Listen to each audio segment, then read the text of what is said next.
Now for the top story. Now the view of this. Joining us from Washington, Republican Congressman and presidential candidate Ron Paul. Do you fear Iran intruding on the whole Persian Gulf if the United States, as you asked for in the debate last week, left the region? Do you fear that? Well, I fear that they might want to do that, but I think our policy is leading to that. Everything that we do enhances the Ahmadinejad crowd in Iran.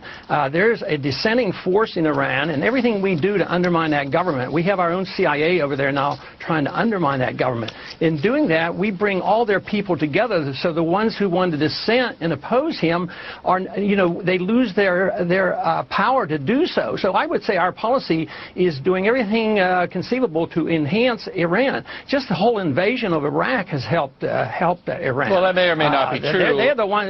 It may or may not be true. I mean, it's a debatable issue. I'm not going to say it isn't true, but it's a debatable issue. But look, as we saw in the summer war last year, Iran can arm and finance a force like Hezbollah and cause a lot of trouble, and the United States doesn't have anything to do with that at all.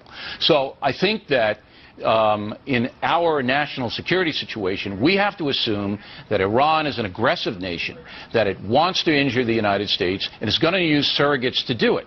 Now, if you have an Iran actively seeking nuclear weaponry, as you do, and if you have the ability of that country to hand it off to a Hezbollah or an Al-Qaeda or anybody else, you withdraw from the region, you give them carte blanche to do what they want. Do you not, Congressman? See, I think you're concerned about the wrong country right now, because more than half of the Al-Qaeda that are committing suicide in Iraq right now are Saudis, and nobody even talks about look, that. I'm concerned about all the things, but when they're seeking a nuclear weapon, when a country's seeking a nuclear weapon that's a danger to the USA, a stated danger, and you want to withdraw from the theater, that gives them carte blanche to do what they want, does it not?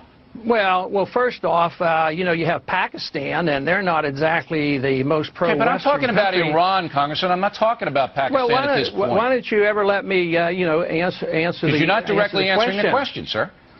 Because no, I do not fear them as you do, as many do, because they want another war. They want to spread this war. This has been the plan by the neoconservatives to have this major overall, this revamping of the whole Middle East, precisely the reason the Al-Qaeda is growing. The Al-Qaeda is growing because of our policy. Our national security is threatened because of our policy, and it makes it much worse. So I see the Iranians as acting logically and defensively. We've been fighting the Iranians since 1953.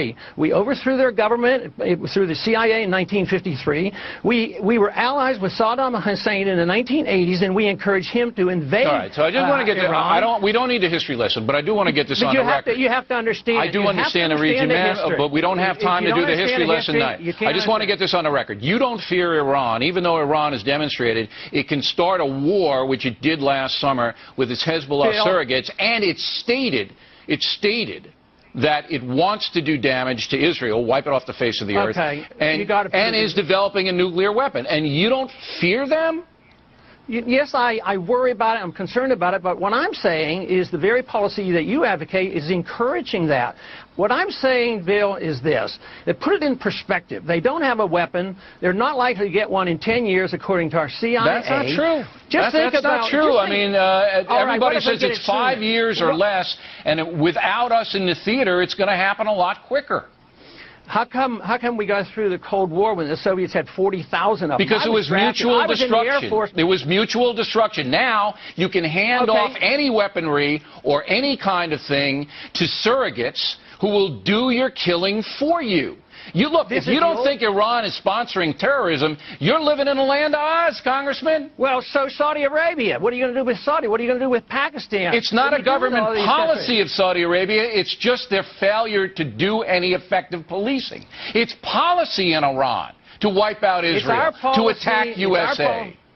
It's our policy of preemptive, deliberate invasions of foreign countries and occupying these countries that has jeopardized our safety. This blowback principle is what caused 9/11, and we have to come to realize that if you keep living in this dreamland of saying that they attack us because we're free and prosperous, believe me, we're never going to get up. Well, if you think that if we withdraw off the Gulf if we get our people out of there, there's not going to be any more terrorism, then you're living in the dreamland. You didn't even want to go into Afghanistan and punish those people, did you? You're wrong, Bill. You're wrong on that. I voted for that. So you be careful on your quotes. I mean, you're well, just in the debate, you said you don't want to be there. You don't want to be in Afghanistan. Well, they didn't do what we were supposed to. We were supposed to go after Osama bin Laden. We let him go into Pakistan. We didn't let him go anywhere. He escaped in there. That's war. That's what happens in war. Know. But what did we do? We went into doing exactly what Bush said he wouldn't do, into nation building. All right, let me I got one more question. We're in Afghanistan now trying to have that country stem back the Taliban tide. Are we doing the wrong thing there? Right now, we're doing the wrong thing because we didn't do what he was authorized to do. The president ignored going after bin Laden, and we don't need to be in nation building. We need to defend this country and defend our national security, and our national security interests are not served by the policy that we're following in the Middle East. It's undermining our national security. Congressman, we got it. We have to come to realize it. We got it, and we appreciate the lively debate. Thanks for appearing tonight.